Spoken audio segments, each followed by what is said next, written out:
Apocalipse capítulo 1, versículos de 1 a 3. Nós vamos iniciar aqui uma série de exposições no livro do Apocalipse, tentar estudar esse livro inteiro. Entendo que esse livro, como os demais da Bíblia, sendo a palavra de Deus, tem grandes ensinamentos, de grande importância, de grande relevância para a Igreja de Jesus Cristo. E hoje nós vamos fazer uma pequena introdução apenas, tentando entender um pouco do contexto e do sentido em que o livro deve ser lido. Assim diz a palavra de Deus, revelação de Jesus Cristo, que Deus lhe deu para mostrar aos seus servos as coisas que em breve devem acontecer, e que ele, enviando por intermédio do seu anjo, notificou ao seu servo João, o qual atestou a palavra de Deus e o testemunho de Jesus Cristo quanto a tudo o que viu. Bem-aventurados aqueles que leem e aqueles que ouvem as palavras da profecia e guardam as coisas nela escritas, pois o tempo está próximo. Quase sempre, meus queridos, quando se fala em Apocalipse, vem a imagem, vem à mente imagens de catástrofes, imagens de destruição. Na mídia, na televisão, nos filmes, no cinema, sempre quando tem uma imagem, uma palavra, se fala de Apocalipse, se imagina a destruição, o fim do mundo, grandes tragédias, muitos males. Quando se fala de termos relacionados à Bíblia, como o Apocalipse, como o Armagedon, se pensa aí em catástrofes nucleares, não é? E coisas que causam medo e assustam as pessoas. A maioria das pessoas tem um certo medo em relação ao Apocalipse. Já vi muitos crentes dizerem que jamais o leem, porque não se sentem bem lendo este livro. Eu já encontrei muitos pastores também dizendo que nunca pregaram no livro do Apocalipse, porque não se sentem bem, acham difícil, acham estranho, e têm receios e têm ressalvas quanto a essas coisas, têm medo de falar algo impróprio, algo inconveniente, e por isso se retraem, por isso não falam. Mas quando nós deixamos de estudar este livro, nós estamos perdendo algo de muito importante. Afinal de contas, ele faz parte do Novo Testamento, o último livro do Novo Testamento, e ele contém algo de grande importância que Deus quis que seja, que seu povo tomasse conhecimento. Por isso, ao contrário de termos medo, receio, algo nesse sentido, devemos aprender a nos alegrarmos com esse livro, a admirarmos esse livro, a louvarmos e glorificarmos a Deus por ter revelado essa parte das Escrituras. Eu tenho estudado o Apocalipse há algum tempo, estudos inclusive bem aprofundados, e cada vez mais eu me sinto fascinado, admirado, extremamente admirado por esse livro. Essa semana inteira eu dei um curso lá no mestrado da nossa igreja sobre Apocalipse.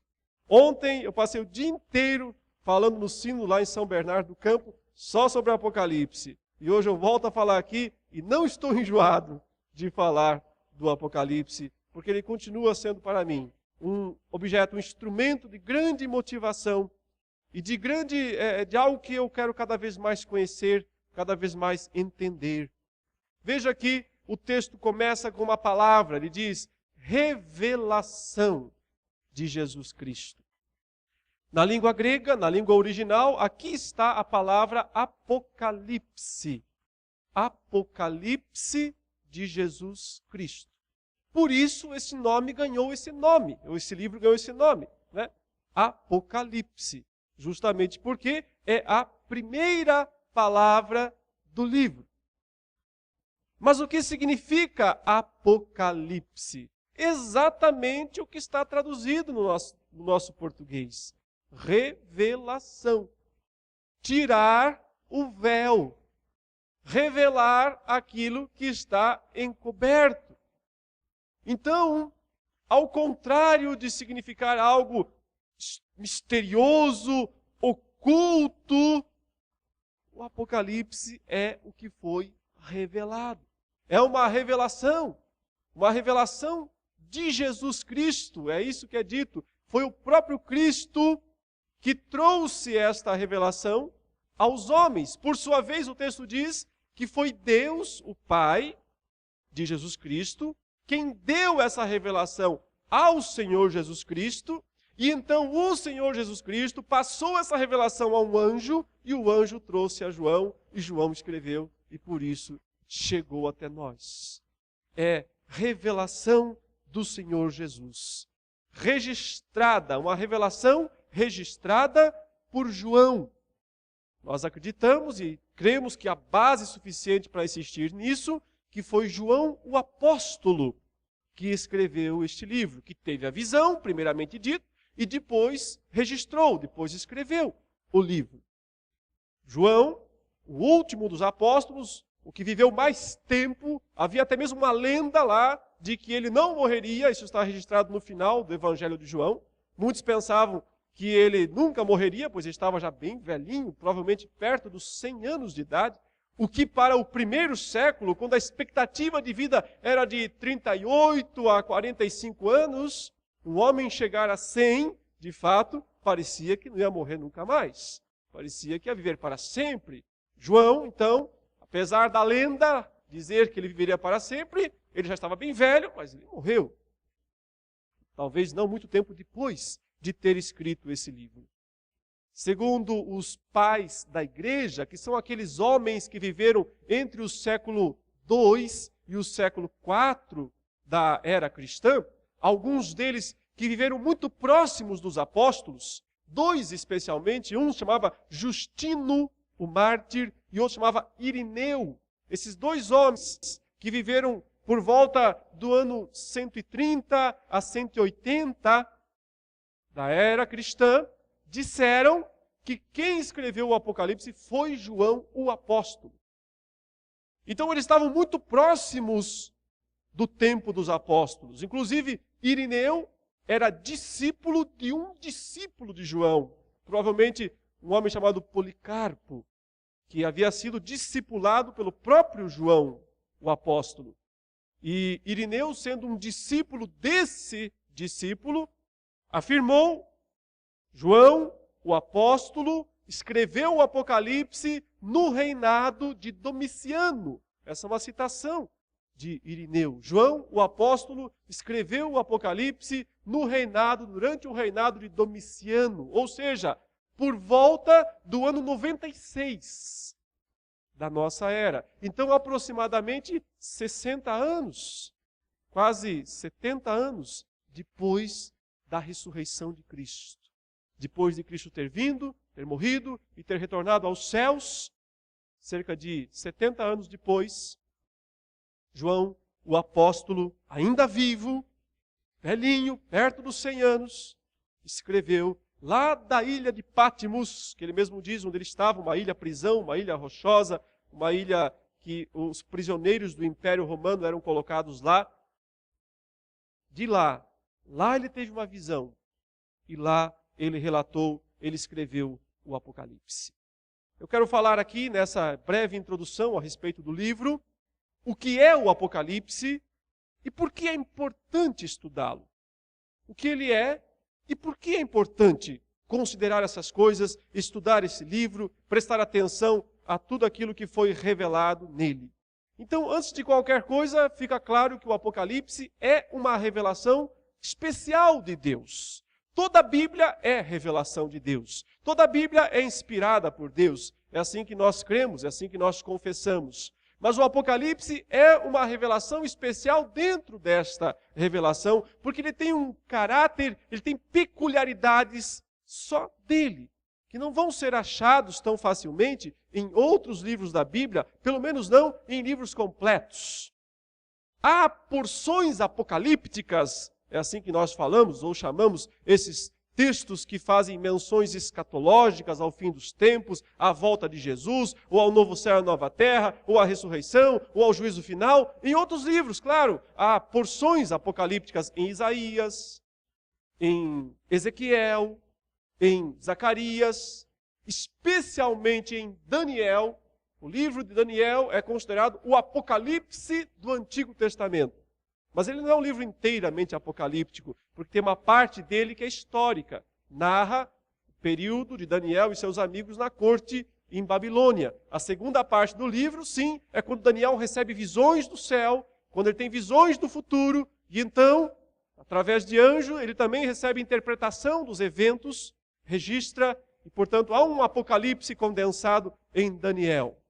Também há porções apocalípticas ou escatológicas, e quando a gente fala escatológico, estamos falando em relação ao fim, porque escatom, na língua grega, quer dizer fim, o final, a consumação. Então, se eu usar esse termo aqui escatológico, entendam, o fim dos tempos, a consumação, o propósito de Deus que vai se cumprir na hora certa, no momento certo, ao qual ele vem trabalhando e executando ao longo da história, mas vai se cumprir no momento certo que Deus decidiu. Há porções assim, por exemplo, no livro de Mateus, no capítulo 24, o chamado sermão profético, quando Cristo começa a falar a respeito da destruição de Jerusalém e do fim do mundo. Então, ele faz uma série de afirmações a respeito desse período, ou dessas épocas, tanto nos evangelhos sinóticos, ou nos demais evangelhos sinóticos, como Marcos, como Lucas, nós temos repetições parecidas com essa de Mateus 24. Também há algumas porções escatológicas nas cartas. Por exemplo, as 2 cartas aos Tessalonicenses e o capítulo 15 de 1 aos Coríntios tem grandes porções que a gente chama escatológicas, porque falam do futuro, porque dizem como vai ser a ressurreição, como será a segunda vinda de Jesus, quem será e quando aparecerá o anticristo. Então nós precisamos estudar o Apocalipse tendo em mente essas outras porções das Escrituras. Porque o Apocalipse, embora seja singular no sentido de que ele é do início ao fim, do primeiro ao último capítulo, totalmente apocalíptico ou escatológico, mas ele não é o único livro da Bíblia que tem essas partes, essas porções. E nós devemos comparar os textos para então chegar a uma compreensão. O que há de especial, então, no estilo apocalíptico de escrever? Há uma linguagem misteriosa, aparentemente, cheia de figuras, cheia de símbolos, cheia de números, cheia de cores, visões espetaculares, anjos, demônios, cidades gloriosas. É um estilo que não deve ser interpretado literalmente, porque esses símbolos, essas figuras, essas descrições fantásticas querem transmitir uma mensagem que na maioria das vezes é simples. E as pessoas se perdem justamente porque se deixam levar pelas imagens fantasiosas e fantasiam ainda mais, e aí vão para mais longe do significado. Quase sempre o próprio texto já traz embutido nele o sentido simples, claro, que está por trás das descrições extraordinárias. Deus quis usar esse estilo literário para comunicar sua verdade. Ele quis fazer isso. Então nós devemos aceitá-lo e tentar entendê-lo. No primeiro século, quando o Apocalipse foi escrito, ele não era o único livro com esse estilo de linguagem. Aliás, se você for procurar, você vai encontrar talvez 30 livros apocalípticos escritos lá desde o 2º século antes de Cristo até o 2º século depois de Cristo. No intervalo de 400 anos, floresceu esse estilo de literatura apocalíptica nos dias dos apóstolos, nos dias de Jesus, antes dos dias de Jesus e um pouco depois dos dias de Jesus. Há muitos livros desse período que nós chamamos de livros apócrifos ou livros falsos, pseudepígrafos, ou seja, escritos falsos que surgiram nesse período. Quase todos eles, boa parte deles, desses livros, são atribuídos a grandes personalidades do passado. Por exemplo, você já ouviu falar de um homem chamado Enoque, não ouviu? Claro, ele está na Bíblia, diz que ele foi o 7º homem depois de Adão, aquele que andou com Deus e já não era, porque Deus o tomou para si. Ele viveu lá nos primórdios da humanidade, esse Enoque. Mas tem uns 4 livros dos séculos 2, 1 e 1 depois de Cristo atribuídos a ele, como se ele tivesse escrito. Por isso são chamados de apócrifos.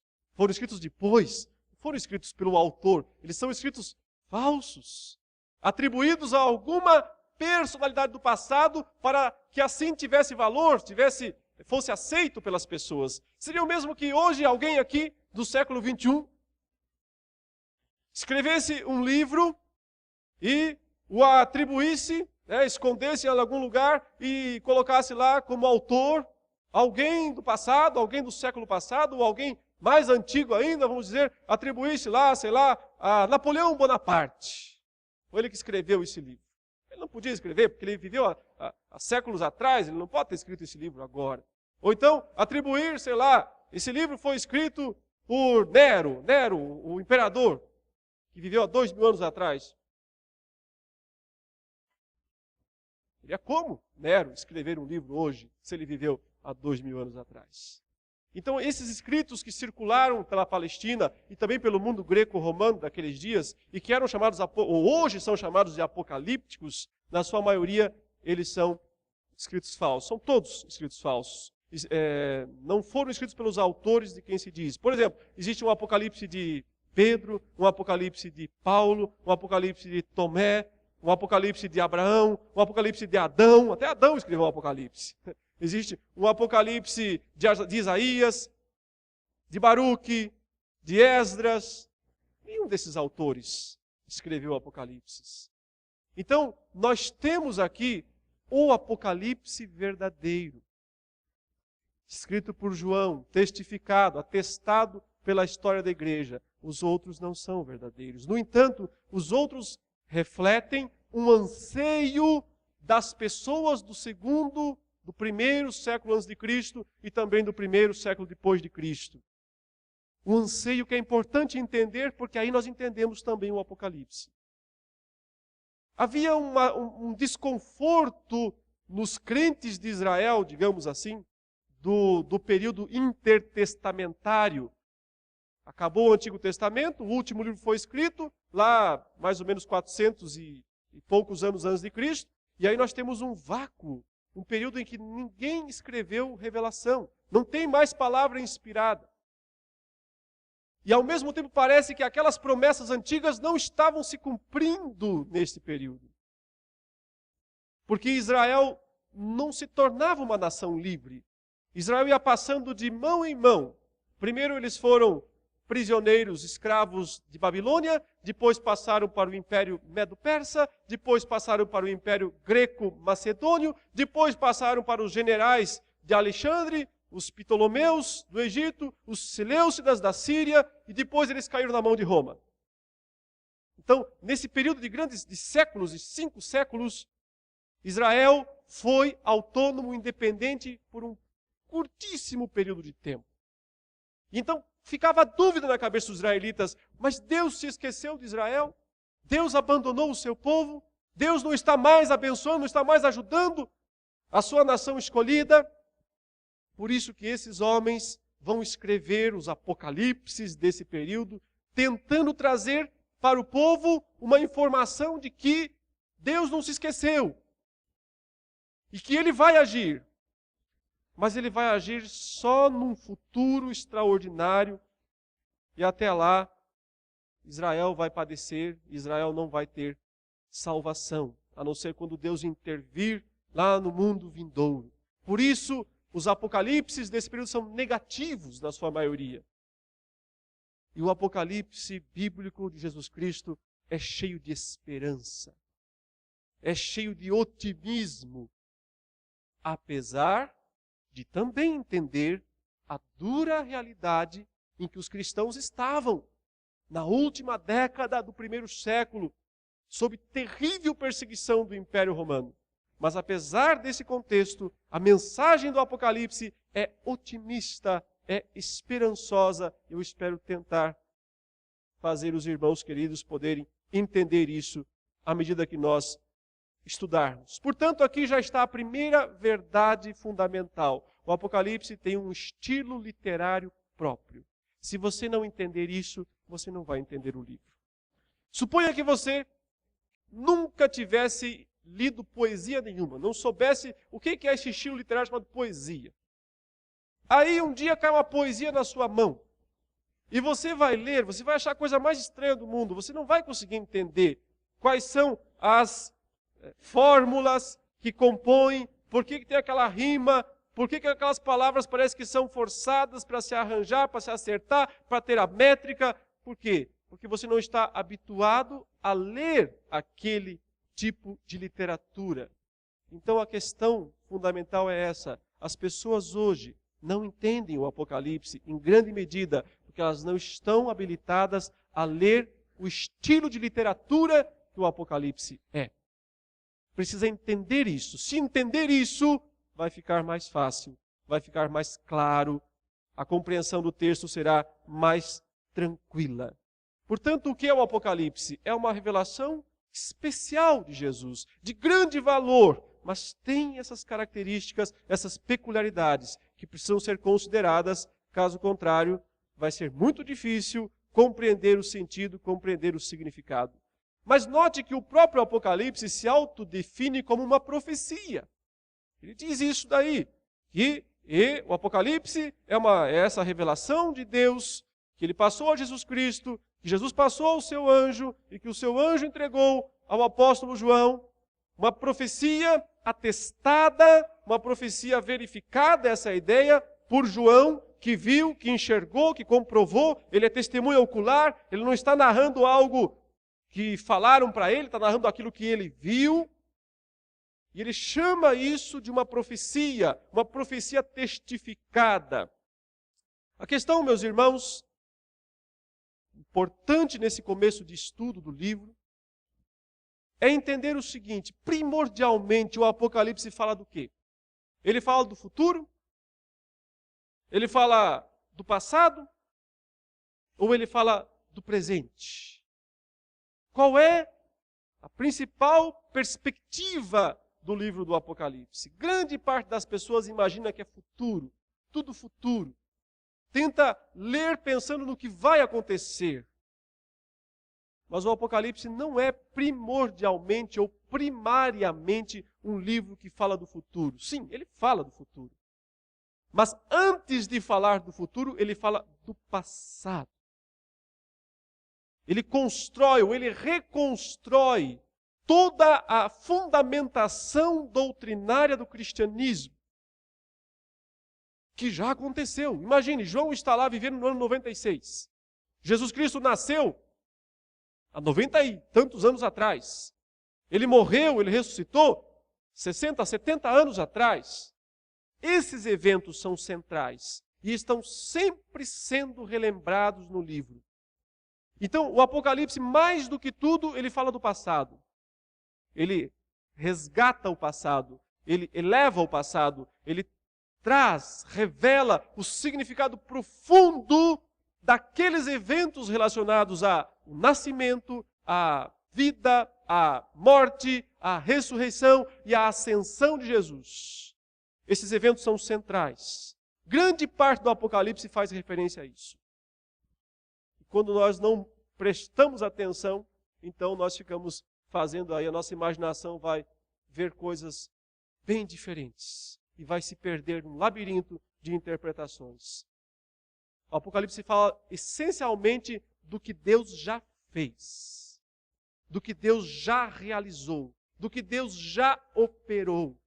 Porque o que Deus já fez, os feitos de Deus já realizados, são a base, o fundamento sobre o qual Ele vai construir o futuro. O futuro não está solto, o futuro não é uma mera previsão, não é uma mera probabilidade. O futuro é certo, é garantido. Por quê? Porque ele é construído sobre o fundamento do passado. Então, o Apocalipse não fala nem só do passado, nem só do futuro. Ele fala do passado e do futuro. E do presente. Que presente? Presente contínuo.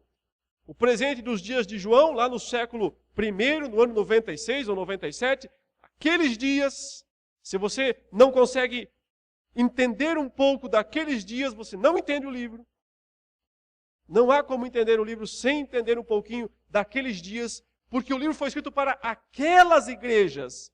Ele diz, escreve João e envia para as igrejas de Éfeso, de Esmirna, de Sardes, de Tiatira, de Pérgamo, de Filadélfia, de Laodiceia. Escreve para essas igrejas. Elas eram igrejas que existiam lá naquela região da Ásia Menor, onde hoje é a Turquia. Eram igrejas reais, como a nossa. Feita de homens, mulheres, só que viviam numa situação menos confortável do que a nossa. Sob intensa perseguição, martírio, espólio dos bens. Para essas igrejas, o Apocalipse foi escrito. Por isso, antes de tudo, eu tenho que me ver, eu tenho que me imaginar como um cidadão, como um cristão do primeiro século. Então, se eu entender um pouquinho da vida deles, do que eles faziam, dos seus medos, dos seus anseios, das suas expectativas, o livro vai ficar muito mais fácil. E eu espero ajudá-los a entender isso nas nossas exposições. Mas então também, aquilo que se aplica àqueles homens do passado, àqueles crentes do primeiro século, também se aplica a nós. Por isso, o Apocalipse fala também do nosso presente. Não só do presente dos cristãos das 7 igrejas da Ásia, mas do presente nosso e do presente de qualquer pessoa em qualquer época da história, porque os princípios revelados no Apocalipse se aplicam a todas as eras. Portanto, o Apocalipse fala do passado, do presente e do futuro. E é preciso considerar tudo isso conjuntamente para conseguir entendê-lo. Caso contrário, fantasias, labirintos, só isso que nós vamos encontrar para não sair do lugar.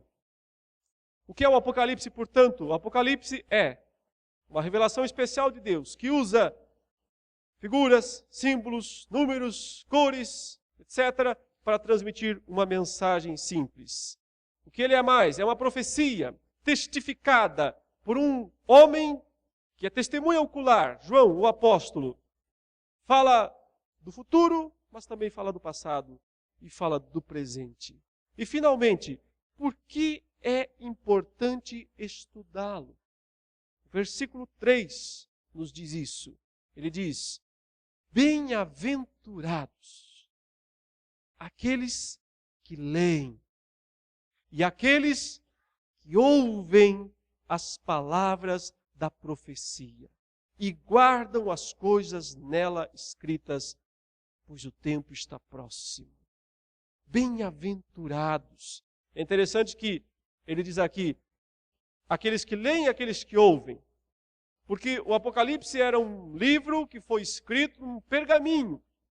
Aqueles pergaminhos antigos que nós vemos nos filmes ou nos museus. Um livro escrito num rolo, talvez, pele de ovelha. De algum modo ele foi contrabandeado de Pátimos, onde João estava lá prisioneiro. E de algum modo ele conseguiu sair da prisão, da ilha-prisão, e foi mandado para as 7 igrejas. Chegou na primeira, Éfeso, que era a principal cidade da região da Ásia Menor e a cidade onde João foi pastor no passado. Ele pastoreou essa igreja. Foi a primeira a receber. Qual era o processo de descobrimento, de leitura do livro? Uma pessoa ia à frente da igreja, abria o rolo e lia. E as demais pessoas assentadas ouviam. E provavelmente aquela seria a única oportunidade de muitos daqueles cristãos de tomarem conhecimento daquele livro. Porque talvez nunca mais na vida teriam acesso a ele. Posteriormente foram feitas muitas cópias, mas muitos morreram já naqueles dias. E talvez a única oportunidade foi essa. Você pode imaginar a atenção que aquelas pessoas prestavam? A concentração daqueles primeiros cristãos, quando eles recebem o rolo, recebem o pergaminho, e alguém diz, foi escrito pelo apóstolo João, o último dos apóstolos, que está lá na ilha de Pátimos, um prisioneiro, Ele teve uma visão de Deus, uma visão de Jesus Cristo lá. E ele escreveu esse livro e mandou para nós para que fosse lido. As pessoas não iam ficar sentadas lá pensando em alguma outra bobagem da vida, não. Elas não iam ficar pensando nas dívidas que tinham que pagar amanhã, ou se o time do futebol lá ganhou ou perdeu. Isso para elas não valia mais nada. Elas estavam atentas, querendo absorver ao máximo possível os ensinamentos preciosos desse livro. Isso João está dizendo, bem-aventurados aquele que lê, o leitor, e aqueles que ouvem, os ouvintes, aqueles que não se distraem, aqueles que prestam toda atenção, aqueles que querem absorver cada palavra, querem compreender todo o significado desta maravilhosa revelação, desta maravilhosa profecia que foi revelada por Deus. Se eles prestassem muita atenção, eles veriam umas coisas extraordinárias.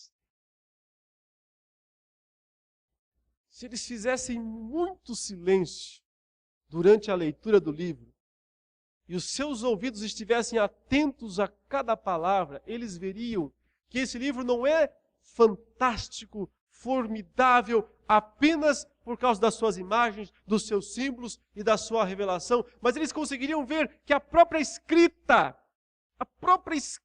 é extraordinária, é cheia de detalhes, detalhes interessantes e detalhes que transmitem um grande conteúdo. Foram esses detalhes, ou são esses detalhes que eu tenho pesquisado.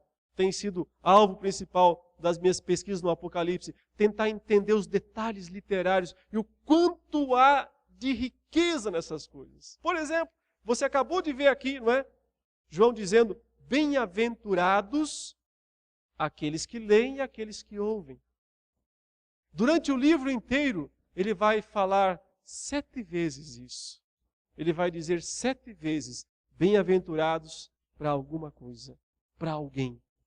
Só o leitor atento veria isso, pegaria isso. Se tivesse distraído, pensando em alguma outra coisa, passava batido. Eu quero mostrar aqui um pequeno gráfico aos irmãos, um dos detalhes, apenas um dos detalhes literários ricos desse livro, que é o uso dos números. João usa pelo menos uns 10 números no livro inteiro, mas o principal é o 7. É o número que ele mais usa. E esse número é o número que representa Deus, a perfeição, as coisas celestes. E eu acabei de dizer que João 7 vezes fala bem-aventurados alguém ou alguma coisa. E eu quero mostrar esses textos para os irmãos. Vejam aí, nesses versículos, em Apocalipse 1:3, acabamos de ler, ele diz, bem-aventurados aqueles que leem, aqueles que ouvem. Tá. Lá no 14:13, ele diz, então ouvi uma voz do céu dizendo, escreve, olha aí, bem-aventurados os mortos, que desde agora morrem no Senhor, sim diz o Espírito, para que descanse das suas fadigas, pois as suas obras o acompanham. Você imagina, João continua lendo, ou melhor, o leitor continua lendo, e de repente, mais uma vez, lá no 19:9, ou melhor, no 16:15, o ouvido do leitor, mais uma vez, tem um estalo, porque ele menciona outra vez. Eis que venho como vem o ladrão. Bem-aventurado aquele que vigia e guarda as suas vestes, para que não ande nu e não se veja a sua vergonha. Continua a leitura, no 19:9. Então me falou o anjo, escreve, bem-aventurados aqueles que são chamados à ceia das bodas do Cordeiro, e acrescentou, são estas as verdadeiras palavras de Deus. No 26, outra vez, bem-aventurado e santo é aquele que tem parte na primeira ressurreição. Sobre esses, a segunda morte não tem autoridade. No 22:7, eis que venho sem demora. Bem-aventurado aquele que guarda as palavras da profecia deste livro. Voltou ao começo, a menção original de guardar as palavras. E termina com a última bem-aventurança do livro, bem-aventurados aqueles que lavam as suas vestiduras no sangue do Cordeiro, para que lhes assista o direito à árvore da vida e entrem na cidade pelas portas. Se o leitor esteve atento, ele contou, ele viu 7 bem-aventuranças. Por que 7? Por que não 6? Por que não 8? Porque há um padrão em torno do número 7 nesse livro. Mais um exemplo que quero mostrar aos irmãos. As 7 referências à volta, à vinda iminente de Cristo. A primeira está já no versículo 1, que fala as coisas que em breve, logo, logo, devem acontecer. A segunda está no 2,16.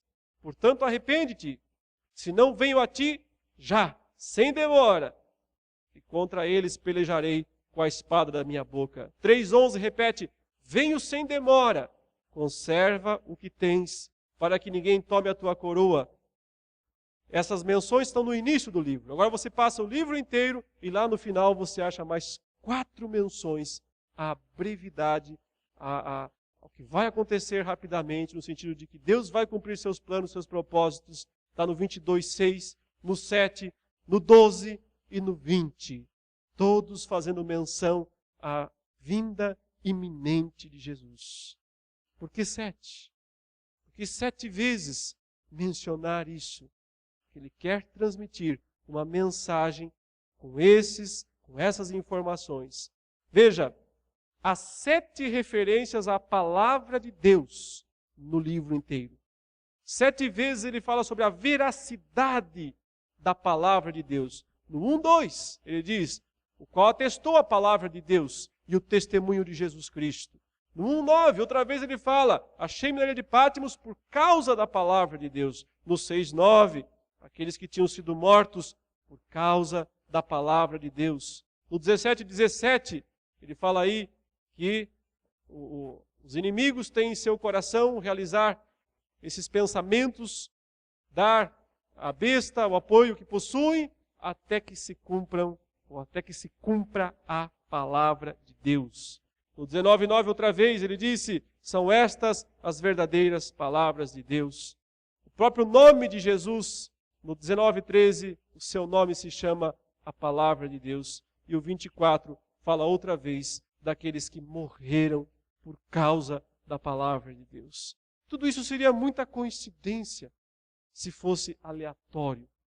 Seria uma coincidência grande demais. É intencional. Porque esse livro foi revelado por Deus, foi inspirado por Deus. E essas marcas, o uso dessas expressões, reforçam a ideia de que de fato ele foi inspirado por Deus. Há 7 referências no livro ao Deus Todo-Poderoso. Já no 1:8 diz que Deus, o Senhor, aquele que é, que era, que há de vir, é o Todo-Poderoso. No 4:8, os seres viventes clamam sem descanso de dia e de noite, dizendo, Santo, Santo, Santo é o Senhor Deus, o Todo-Poderoso. No 11:17, outra canção do povo de Deus, dizendo, graças te damos, Senhor Deus, Todo-Poderoso, que és, que eras, porque assumiste o teu grande poder e passaste a reinar. No 15:13, outro cântico de louvor, do cântico de Moisés, cantado pelos 144 mil, eles dizem, Senhor Deus Todo-Poderoso, justo e verdadeiro são os teus juízos. No 16:7, lá do altar de Deus, outra declaração, outra proclamação dizendo, ó Senhor Deus Todo-Poderoso, verdadeiros e justos são os teus juízos. O 19:6, louva a Deus, dá um aleluia ao Senhor, porque reina o Senhor nosso Deus, o Todo-Poderoso. E a última declaração fala que no novo céu e na nova terra, na nova Jerusalém, não há mais santuário, porque ali está presente o Senhor, o Deus Todo-Poderoso. Sempre 7 declarações dessas coisas são extraordinárias. Leva o leitor a pensar, mas o que tem esse número 7? O que significa isso? Por que todas essas repetições? E não ver isso, não enxergar isso, é desconsiderar boa parte deste livro e da importância desse livro. Mas não é só o uso deste modo que nós vemos no número 7. Há também um uso mais implícito e bem interessante. Eu estou aqui deixando de fora de falar do uso explícito do livro, porque 26 versículos do livro falam 7. Mencionam explicitamente os 7, 26 versículos do livro. Mas fora todos esses números explícitos, há também esse uso implícito do número 7. Por exemplo, há um padrão de 7 na composição dos cânticos que louvam a Deus e ao Cordeiro, atribuindo 7 atributos de louvor. Veja aí. Digno é o Cordeiro que foi morto de receber o poder, a riqueza, sabedoria, força, honra, glória e louvor. No 7:12 outra vez, dizendo, amém, o louvor e a glória e a sabedoria e as ações de graças e a honra e o poder e a força. 7. Sejam ao nosso Deus pelos séculos dos séculos. Tanto o Cordeiro quanto o próprio Deus são exaltados com cânticos que atribuem 7 expressões similares de adoração. Isso mostra que Deus o Pai, Deus o Filho, são igualmente dignos. Não há diferença entre eles. Jesus Cristo não é um Deus inferior, um deusinho menor. Ele é o Deus Todo-Poderoso. É a segunda pessoa da Trindade. Essas marcas, que não podem ser vistas numa leitura superficial, são vistas quando se lê, quando se ouve, quando se estuda. Bem-aventurados aqueles que prestam atenção. Porque eles vão ver quanto esse livro é fantástico, extraordinário, e o quanto a sua mensagem é ainda maior, ainda mais extraordinária. Eu espero poder fazer isso à medida que nós estivermos vendo. Eu estou fazendo aqui um substrato de 0,01% de toda a gama de recursos literários utilizados por esta obra. Não vou mostrar todos, para não cansar os irmãos, obviamente. Estão ansiosos para ir para a mensagem, né? E é isso que eu pretendo fazer nas próximas pregações. Continuando, só para entender então o porquê do 7, na verdade o número 7 é central na obra do Apocalipse, porque ele divide o livro em 7 partes. E aqui é um outro detalhe necessário. Se você não compreende, se você não vê essas 7 divisões do livro, você não vai compreender o livro. Um problema, ou talvez o grande problema, a causa da maior parte dos erros de interpretação de Apocalipse, é considerar ele como uma história que vai do capítulo 1 até o capítulo 22, como sendo cronológico. Uma história linear, ou seja, os eventos do capítulo 2 vêm depois do 1, do 3 depois do 2, do 4 depois do 3, do 5 depois do 4, do 6 depois do 5, e assim até o 22. Todo mundo lê assim, normalmente, não é? Acho que você sempre lê o Apocalipse assim, pensando que a história vai seguindo normalmente do 1 até o 22. Esse é o modo de não entender o livro. Ele foi escrito em sessões, nós dizemos, sessões paralelas, 7. Porque sabemos, porque há marcas claras disso, não só pela abundância do número 7, que eu já mostrei aqui resumidamente, mas porque nós temos marcas claras de divisão. Por exemplo, do capítulo 1 até o capítulo 3, nós temos os 7 candeeiros de ouro, as 7 igrejas. A carta de Jesus, ou as cartas de Jesus, há 7 igrejas. Dos capítulos 4 a 7, nós temos 7 selos. O Cordeiro coroado nos céus, que pega em suas mãos o livro e abre um livro que tem 7 selos. Dos capítulos 8 a 11, nós temos 7 trombetas, que são tocadas após a abertura do 7º selo, mas elas não são sequência do 7º selo, elas estão contando outra vez a história, elas estão contando a mesma história. Por exemplo, no capítulo 12 a 14, nós temos a descrição da batalha do dragão com a mulher e com o filho varão, e depois o pronunciamento de 7 vozes, 7 ordens, 7 vozes celestes, sempre dito, uma grande voz, ouvi uma grande voz, com elas e dá 7. Dos capítulos 15 a 16, nós temos as 7 taças. 7 taças que são taças da ira, taças da cólera de Deus, que são derramadas na terra e produzem grandes destruições na terra. São as 7 taças. E nós temos mais duas divisões ainda um pouco mais subjetivas do que as anteriores, mas que podem ser enumeradas como sendo, dos capítulos 17 a 19, as 7 visões de julgamento, e dos capítulos 20 a 22, as 7 últimas visões do livro, as 7 visões da consumação. Todas começando com a palavra vi, então vi, então vi. Conte-as nas 7. O que isso significa? Que essas sessões aqui, elas não são contínuas, elas são repetitivas, elas são circulares. João vai contar a mesma história 7 vezes. Ele vai contar a mesma história nas 7 sessões. Por isso que se você ler cronologicamente, como se fosse uma sequência do 1 ao 22, você não vai entender nunca. Sabe por quê? Porque aí vai parecer que o mundo vai acabar uma meia dúzia de vezes. Que Jesus vai voltar umas 4 vezes. Que vai ter umas 3 ressurreições. Que vai ter não sei quantas batalhas finais.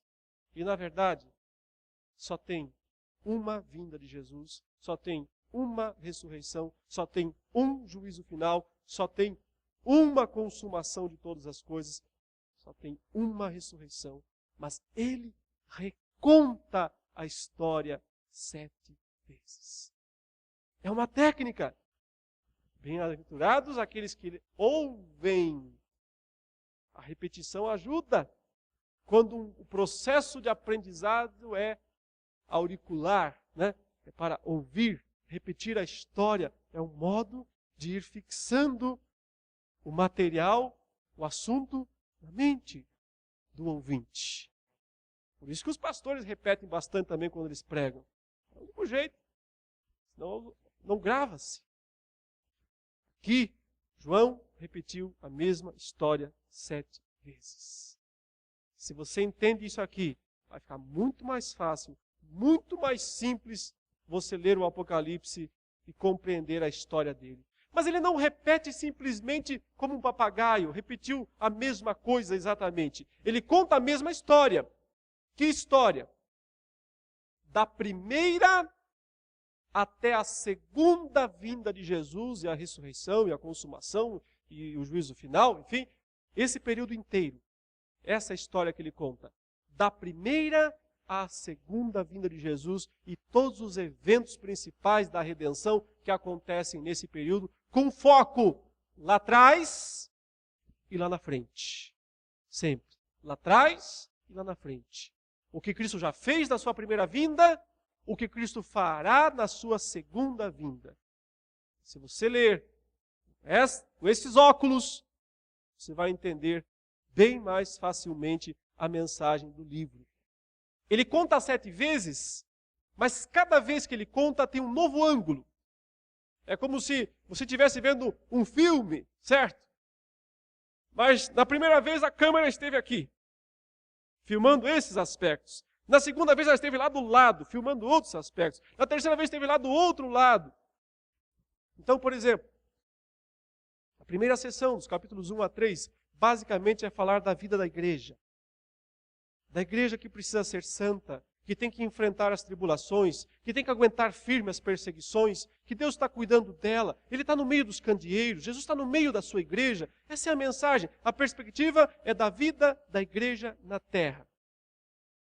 A segunda sessão, dos capítulos 4 a 7, enfoca mais a vitória de Cristo quando ele subiu aos céus e quando ele autorizou a igreja a pregar o evangelho em todo o mundo. Então ele capacita a igreja a pregar o evangelho em todo o mundo, mas ele permite que venham perseguições, mortes, tribulações. Então a ênfase aqui dos capítulos 4 a 7 é a vitória do testemunho, a vitória da igreja no seu testemunho, mas ao mesmo tempo o sofrimento que ela precisa enfrentar, que ela tem que aguentar diante do mundo, das perseguições do mundo. É um outro ângulo, mas é a mesma história. Os capítulos 8 a 11 descrevem a ira de Deus, a justiça de Deus contra o mundo perverso, contra o mundo pecador. Porque se por um lado Deus permite que sua igreja sofra, seja perseguida, seja morta, inclusive, não significa que Deus esteja ausente e que a justiça de Deus não esteja sendo executada na terra. Ela está sendo e será muito mais quando o plano de Deus se consumar. É a mesma história, mas o ângulo é outro. Depois dos capítulos 12 a 14, o ângulo sobe, vai lá no céu e vai descrever do alto a batalha verdadeira que está por trás da física. A batalha física é o seguinte: cristão morrendo nas mãos do Império Romano. É isso que é a realidade do primeiro século. Os cristãos morrendo nas mãos do Império Romano. Agora, João vai dizer, por trás disso, algo muito maior. Há uma batalha muito maior. É um dragão grande, terrível. E ele está perseguindo a mulher que deu à luz ao filho. Quer dizer, a descendência prometida de Israel, que dá origem ao Messias. E depois, aqueles que creem no Messias, vai chamar aliados, uma besta do mar, um monstro terrível. Vai chamar um outro aliado, a besta da terra, um outro monstro terrível. E depois vai ter um terceiro aliado ainda, que é Babilônia, representando os vícios, os pecados, os prazeres do mundo. E vai dizer, com esses aliados, ele tenta desestimular a igreja, ele tenta marcar a igreja com a marca do mundo, do mundanismo. A história é a mesma, mas a ênfase, a perspectiva é outra. Os capítulos 15 e 16 são as 7 taças. Aí é o momento de Deus mostrar como será o derramar da sua ira plena no mundo. Nas sessões anteriores ele mostrou parcialmente essa ira. Como é que ele derrama parcialmente? Nessa sessão, nos capítulos 15 e 16, ele mostra como ele fará isso plenamente. E finalmente nós temos as últimas visões do livro, que são dos 17 a 19, a destruição de Babilônia, do anticristo e do falso profeta, e finalmente na última, dos 20 a 22, o juízo final, o novo céu e a nova terra, o mundo vindouro. Se nós vermos essas marcas, entendermos essas divisões, nós vamos compreender a história com muito mais clareza. Depois de ouvir 7 vezes, a pintura do quadro que João estava pintando se torna completa. É como se ele tivesse, em cada contagem, cada vez que ele conta uma história, ele coloca algumas peças lá do grande quebra-cabeça. Ele coloca peças do início, peças do meio, peças do fim. Uma passada de peças no grande quebra-cabeça, você olha, enxerga algumas coisas, mas está muito incompleto. Ele conta a segunda vez a história, ele preenche mais espaço, coloca peça aqui, peça lá, peça lá, peça aqui, peça lá. Agora você tem já uma visão melhor da história, mas falta muita coisa ainda. Então ele conta a terceira vez a história, e aí ele coloca mais uma peça aqui embaixo, outra lá, outra lá, outra lá, outra aqui, daqui. Opa, agora dá para ver umas imagens mais claramente, dá para entender melhor, mas ainda está faltando alguma coisa. Só quando contar a 7ª vez. Ele preenche as peças que ficaram, que sobraram.